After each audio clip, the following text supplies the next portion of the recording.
নমস্কার বন্ধুরা, একটা নতুন ভিডিও বা নতুন ভ্লগে সবাইকে স্বাগতম।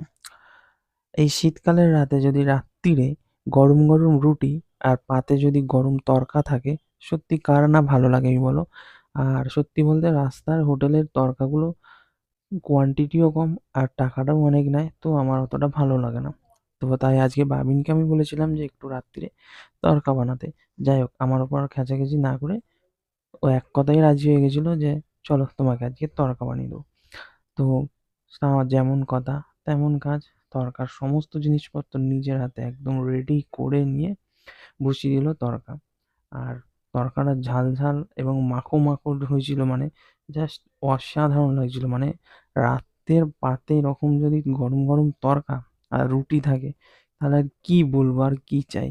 মানে যারা দুটো রুটি খায়, দুটোর বদলে ছখানা রুটি খাবেই খাবে। তো এই তরকাটা বানানোর জন্য অসংখ্য ধন্যবাদ ভাবিনকে। আর ভিডিওটা ভালো লাগলে আমাকে লাইক, কমেন্ট, শেয়ার, সাবস্ক্রাইব করে দিও, পাশে থেকো।